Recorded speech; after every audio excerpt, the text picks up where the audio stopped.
Friends బాగున్నారండి అందరూని మన basic tailoring క్లాసెస్లోని ఇది 4వ క్లాసు. ఫస్ట్ మిషన్ని ఎలా ఆపరేట్ చేసుకోవాలి, ఏంటి కుట్టు ఎలా నేర్చుకోవాలన్నది చూపించాను కదండి.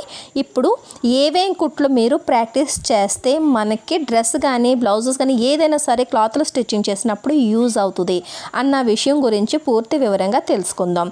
చూడడానికి ఇవన్నీ చిన్న చిన్న విషయాలుగా అనిపించినా సరే మనకి ఇవి చాలా చాలా ఇంపార్టెంట్ అండి. ఈ కుట్లు వచ్చినాయి అంటే కనుక తర్వాత మీరు నేను ఏం చెప్తున్నా సరే ఫటాఫట్ మీరు స్టిచ్చింగ్ చేసేయగలుగుతారు అనమాట. వాటి పేర్లు ఏంటి అనేది వాటికి ఇప్పుడు మనకి ఏం పేరు ఏంటి తెలియకపోయినా అది ఎందుకు యూజ్ చేస్తారో అది ఎలా కుట్టాలని తెలిస్తే ఈజీ అయిపోద్ది అనమాట. మీకు సింపుల్గా మన పద్ధతిలోని మీకు నేను నేర్పిస్తాను. మిస్ చేయకుండా స్కిప్ చేయకుండా చూడడానికి ట్రై చేయండి. నేను ఇది ఏదైతే చెప్తానో అది రేపు మధ్యాహ్నం లోపల మీరు ఇది ప్రాక్టీస్ చేసేసుకోండి, సరేనా అండి.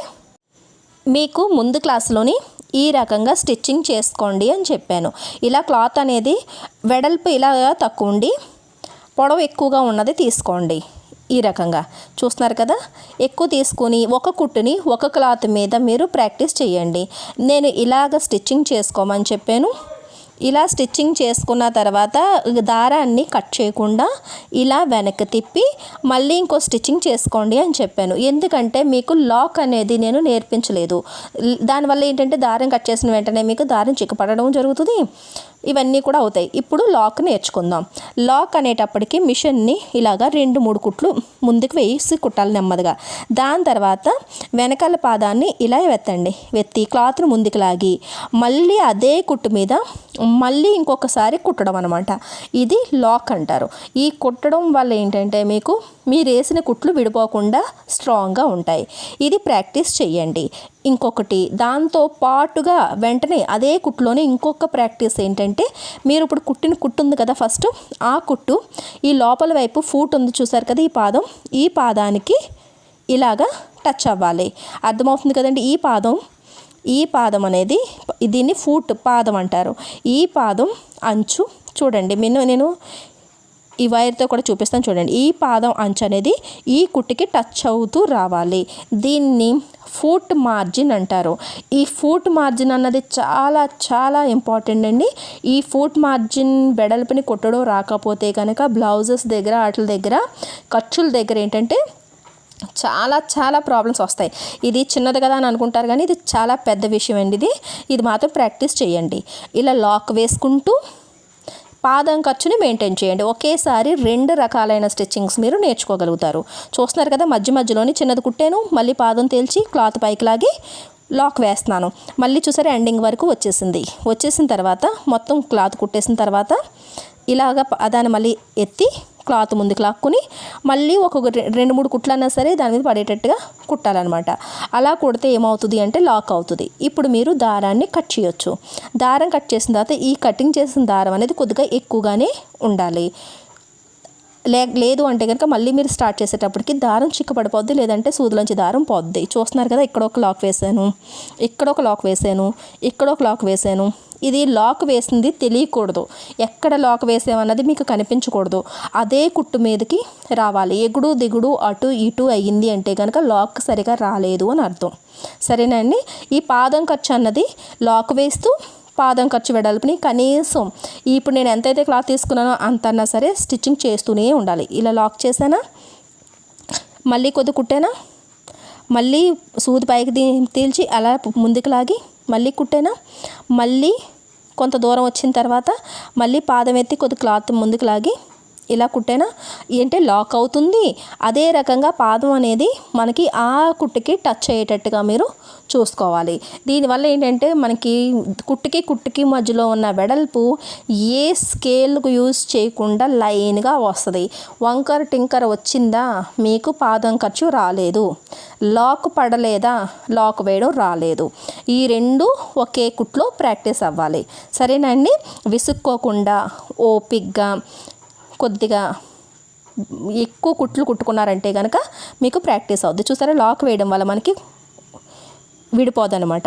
ఫస్ట్ ఏ కుట్టన్నా స్టార్ట్ చేసేటప్పుడు లాక్, ఎండ్ చేసేటప్పుడు లాక్ కంపల్సరీగా కావాలన్నమాట. ఇది మీరు ప్రాక్టీస్ చేయండి. ఈ ప్రాక్టీస్ అయిపోయిన తర్వాత కనీసం నేను చూపించినంత క్లాత్ మీద మీరు పూర్తిగా నింపేసిన తర్వాత దాని తర్వాత వేరే క్లాత్ తీసుకోండి. తీసుకుని ఇంకొక కుట్టు జిగ్జాగ్ స్టిచ్చింగ్ అనమాట. జిగ్జాగ్ స్టిచ్చింగ్ అన్నది ఇది చూసారా, ఇక్కడ నుంచి ఇలా స్టార్ట్ చేసుకుని జిగ్జాగ్ అంటే ఇలాగా వి షేప్లోని ఇలా కార్నర్ పాయింట్స్ రావాలన్నమాట. అటువైపు ఒక కార్నర్, ఇటువైపు ఒక కార్నర్ ఇలా వస్తుంది. ఇది చాలా యూజ్ ఉంటుంది. చూడండి, స్టార్టింగ్ చేసేటప్పుడు లాక్ వేసుకోవాలి. కుట్టామా, మళ్ళీ పాదం ఎత్తి క్లాత్ ముందుకు లాక్కుని మళ్ళీ కుట్టాం. దాని తర్వాత ఈ కార్నర్ పాయింట్కి వచ్చేటప్పటికి సూది లోపల పెట్టండి. ఇలాగా సూది లోపల పెట్టి పాదం ఇలా ఎత్తి ఎటువైపు మీకు ఈ లైన్ ఉందో అటువైపుకి యాంగిల్ మార్చుకోండి. మళ్ళీ పాదం దించండి, మళ్ళీ కుట్టండి. మళ్ళీ కార్నర్ వచ్చేటప్పటికి సూది లోపలికి పెట్టండి. దాని తర్వాత పాదం ఎత్తండి. ఇలాగా ఇటువైపుకి యాంగిల్కి మార్చుకోండి. మీకు లైన్ ఎలాగైతే గీసుకున్నారో అటువైపు యాంగిల్కి ఇలాగా మార్చుకోవాలి. కార్నర్ పాయింట్స్ అన్నవి రావాలన్నమాట. మరి ఈ స్టిచ్చింగ్ వల్ల మనకి ఎప్పుడెప్పుడు యూజ్ అవుతుందండి అంటే కనుక డిజైన్స్ కుట్టినప్పుడు కానీ, బార్డర్స్ అంచులు కుట్టుతున్నప్పుడు కానీ, లేదు అంటే కనుక కాలర్ కుడుతున్నప్పుడు కానీ, రౌండ్ కాలర్స్ కుడుతున్నప్పుడు కానీ చాలా వాటికి మీకు ఈ జిగ్జాగ్ స్టిచ్చింగ్ అన్నది యూజ్ అవుతూ ఉంటుంది. కార్నర్ పాయింట్ అనేది కరెక్ట్గా రావాలన్నమాట. ఇక్కడ లాస్ట్లోని లాక్ వేసుకోవాలి. ఇప్పుడు మీరు స్టిచ్చింగ్ నేర్చుకున్నా అది దేనికి యూజ్ అవుతుంది అన్న విషయాలు కూడా మీరు తెలుసుకుంటే మనకి బాగుంటుంది. మనం ఏ స్టిచ్చింగ్ యూజ్ చేస్తే దానికి నేర్చుకున్నాము అన్న విషయం మీకు అర్థమవుతుంది. ఇదే రకంగా మొత్తం క్లాత్ అంతా ఇలా జిగ్జాగ్గా నింపుకొని మీరు ఒక పని చేయండి. ఇలా పెద్ద జిగ్జాగ్ వేసుకోండి, మళ్ళీ చిన్నవి కూడా వేసుకోండి. అలాగా ఏంటంటే ప్రాక్టీస్ చేస్తే కార్నర్ పాయింట్స్ అన్నవి కరెక్ట్గా వస్తాయన్నమాట. స్టిచ్చింగ్ నేర్చుకోవాలి అని అనుకున్న వాళ్ళు ఓపిక్గా ఈ స్టిచ్చింగ్స్ని నేర్చుకోవాలి. ఫస్ట్ సరదా ఎలా ఉంటుందంటే ఎప్పుడు క్లాత్ కటింగ్ చేసేస్తామా, ఎప్పుడు స్టిచ్చింగ్ చేసేస్తామా అని ఉంటుంది. కానీ అలా కాదు. ఫస్ట్ ఇవి మాత్రం మీరు కంపల్సరీగా మీరు నేర్చుకోవాలి. ఇలా చూసారా, కార్నర్ పాయింట్కి ఇలా వచ్చామా, ఇటువైపు నుంచి ఇలా కుట్టుకుంటాలనుకోండి, ఇక్కడ నుంచి ఇలా యాంగిల్ మార్చుకుంటాం అనమాట. అలాంటి వాటికట ఈ జిగ్జాగ్ స్టిచ్చింగ్ అన్నది చాలా యూస్ఫుల్గా ఉంటుంది. చాలా యూస్ఫుల్గా ఉంటుందండి. స్కిప్ చేయొద్దు, చక్కగా ప్రాక్టీస్ అయిపోండి. దాని తర్వాత సర్కిల్ ఇది చూసారు కదా, ఇలాగా అంటే మనకి వంపుల కింద ఇలాగ స్టిచ్చింగ్ నేర్చుకోవాలి. దీనివల్ల ఏంటంటే క్లాత్ మీరు సునాయాసంగా ఇలా మూవ్ చేయడానికి అలవాటు అవుతుంది. అదే రకంగా ఇలా చిన్నది ఈ చిన్న సెమీ సర్కిల్ కింద ఇలా చిన్నది ఈ రకంగా రౌండ్లు ఇలా వంపులు మనం స్టిచ్చింగ్ చేసుకోవడం నేర్చుకోవాలి. ఫస్ట్ పెద్దవి నేర్చుకుంటే తర్వాత చిన్నది వస్తుంది. ఫస్ట్ చూసారా, లాక్ చేయడం అనేది ఎంత ఇంపార్టెంటో. స్టార్టింగ్లో లాక్ చేసానా, ఈ రెండు చేతులతో చూడండి ఇలా పట్టుకొని, ఎక్కడైనా మీకు తిరగలేదనుకోండి పాదాన్ని ఇలా ఎత్తండి. ఎత్తి చిన్నది ఇలాగా మళ్ళీ ఇలా వదిలేస్తే క్లాత్ అనేది ముడత పడకుండా మీకు అడ్జస్ట్మెంట్ అవుతుంది అనమాట. చూస్తున్నారు, రెండు చేతులతో క్లాత్ని నేను ఇలా పట్టుకుని ఇలాగా వంపులు తిప్పుతూ కుడుతున్నాను. ఇది ప్రాక్టీస్ చేయండి. ఇలా రెండు చేతులతోని ప్రాక్టీస్ చేసుకుని దాని తర్వాత ఇక్కడ లాక్ చేసేయండి. లాక్ అనేది ప్రతి కుట్టికి ప్రతిసారి చేయండి. దానివల్ల మీకు చాలా యూస్ఫుల్ ఉంటుంది. లాక్ లేనిదే మీకు ఏ స్టిచ్చింగ్ అనేది స్టార్ట్ కాదు, కంప్లీట్ కాదు. సరేనండి. ఇలా చేతుల్ని ఇలా మూవింగ్ చేసుకుంటూ ఇలా స్టిచ్చింగ్ చేసుకోవడం నేర్చుకోవాలి. ఈ వంపుల వల్ల ఏంటంటే ఏదైనా కార్నర్స్ కానీ లేదంటే మీరు ఏమన్నా మెడ వంపులు కానీ కుడుతున్నప్పుడు కట్ట మీకు చాలా యూజ్ అవుతుంది. మెడ దగ్గర మీరు ఇలా రౌండ్గా వచ్చిన మెడకి ఇలా తిప్పాలి అంటే ఈ కుట్టు వచ్చి ఉండాలి. మనకి క్లాత్ని మూవింగ్ చేసే అలవాటు అవ్వాలి మన చేతులకి. సరేనా అండి. ఇప్పుడు ఈ చిన్నది చూద్దాం. ఈ చిన్నది కొద్దిగా హార్డ్గా ఉంటుంది, కానీ కంపల్సరీగా ప్రాక్టీస్ చేయండి. ఫస్ట్ లాక్ చేసుకోండి. దాని తర్వాత చూసారు క్లాత్ని ఇలా పట్టుకోండి. లేదంటే నేను చూసారు 2 వేల మధ్యలోంచి క్లాత్ని ఇలా పట్టుకొని ఇలా వెడల్పుగా ఇలా లాగి పెట్టినట్టుగా 2 వేలని పెట్టి ఇలాగా మీరు మూవింగ్ చేసుకోండి. మీకు ఏ రకంగా అవకాశం ఉంటే అలా మూవింగ్ చేసుకుంటూ ఇలాగా స్టిచ్చింగ్ చేసుకుంటూ వచ్చేయండి. మీరు ఏ రకంగా లైన్ గీసారో అదే రకంగా కుట్టు అనేది వచ్చేయాలి. ఇలా లాస్ట్ ఎండింగ్కి వచ్చేటప్పటికి లాక్ చేసేయండి. ఇలాగా లాక్ చేసేయండి. లాక్ అయిపోయింది కదా. ఇలా సెమీ సర్కిల్లోని ఇలా వంపులు తిప్పేటప్పటికి మీకు ఇది పంజాబీ డ్రెస్ ప్యాంట్కి మోరీ కట్ట అంటే కింద అంచు కట్ట కుడుతున్నప్పుడు ఈ డిజైన్స్ కట్ట చాలా యూజ్ఫుల్ ఉంటుంది అనమాట. ఇది ఇంకా చిన్నగా ఇంకా సన్నగా కూడా మీరు మార్కింగ్ చేసుకుని ప్రాక్టీస్ చేసుకోండి. ఈ కుట్లు కట్ట తర్వాత మీకు నెమ్మదిగా ప్రతిదానికి మీకు యూజ్ అవుతూ ఉంటాయి. ఇలాగ చిన్నది ఇలా వంపులు పెట్టుకుంటూ మీరు ఒక క్లాత్ అంతా నింపేసుకోండి. ఈ రకంగా స్టిచ్చింగ్ చేయడం అంటే నేను ఒక లైనే కుడుతున్నాను కదా అని చెప్పేసి మీరు ఒక లైనే కుట్టు వదిలేయకండి. వీడియో లెంతీ అయిపోద్దని చెప్పేసి మీకు కుట్టే పద్ధతి నేర్పిస్తున్నాను. కానీ ఇలాగా మీరు కనీసం ఒక రోజంతా ఈ కుట్లన్నీ ప్రాక్టీస్ చేశారంటే చాలు. ఎక్కువ రోజులు ఏమీ చేయాల్సిన అవసరం లేదు. చెయ్యి ఆటోమేటిక్గా మీకు తిరుగుతూ వస్తుంది. చూసారా, లాక్ చేసేసాను, కంప్లీట్ అయిపోయింది.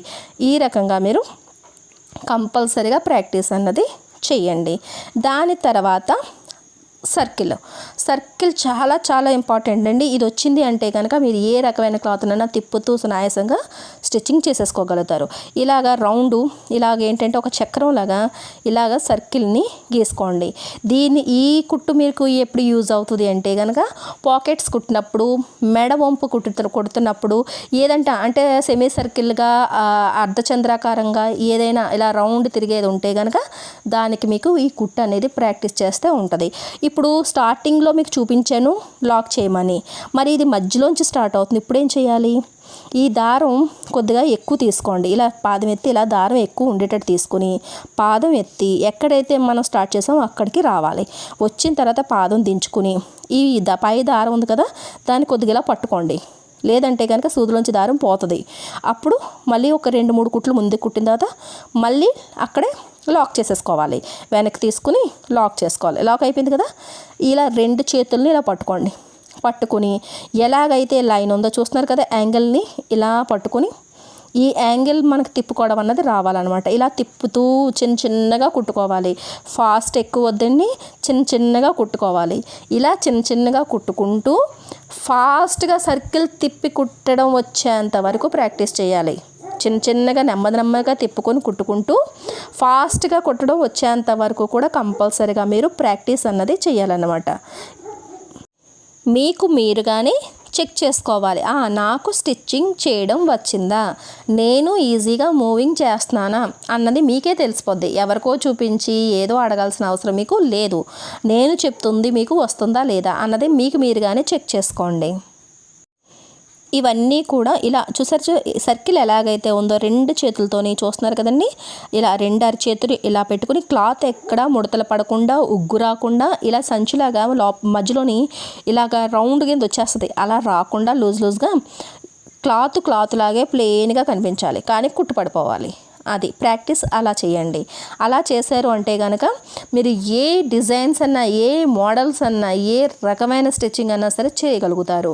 ఇంకా మీకు ఓపిక ఎక్కువగా ఉంటే కనుక మధ్యలో లాక్ వేయడానికి కూడా ప్రాక్టీస్ చేయండి, ఇంకా మంచిది. లాక్ వేయడం అండి, ఫూట్ మార్జిన్తో స్టిచ్చింగ్ చేయడం అన్నది చాలా ఇంపార్టెంట్ అనమాట. చూస్తున్నారు కదా, ఇక్కడికి ఇలాగ చిన్న సర్కిల్ వచ్చేటప్పటికి మీకు మిషన్ తిరగదు. అప్పుడు పాదాన్ని కొద్దిగా ఎత్తితే ఆటోమేటిక్గా మీకు సర్దుకుంటుంది. ఇలా పాదం ఎత్తి ఇలా యాంగిల్ మార్చుకోండి. యాంగిల్ మార్చుకుని కుట్టాలి. చూసారా, మనం ఫస్ట్లో జిగ్జాగ్ యాంగిల్ మార్చామా రౌండ్కి, అది ఇప్పుడు యూజ్ అవుతుంది. చూసారా, ఇలా పాదం మార్చుకుని యాంగిల్ మార్చుకుని చిన్న సర్కిల్ వచ్చేటప్పటికి ఇలాగా పాదం ఎత్తి సూది లోపలే ఉండాలి. పాదం ఎత్తి ఇదో చూడండి ఇలా యాంగిల్ మార్చుకుని మళ్ళీ స్టిచ్చింగ్ చేసుకుంటూ ఉండాలి. చూస్తున్నారు కదా, ఎక్కడో ఒక దగ్గర ఒక స్టిచ్చింగ్కి ఇంకో స్టిచ్చింగ్కి లింక్ ఉంటుంది అనమాట. మనం నేర్చుకుంటేనే ఇది వస్తుంది. లేదు ఇవన్నీ నేర్చుకోకుండా కూడా కుట్టేయచ్చు, కానీ తర్వాత కన్ఫ్యూజ్ ఎక్కువగా అయిపోతాం, కష్టం ఎక్కువగా అయిపోద్ది.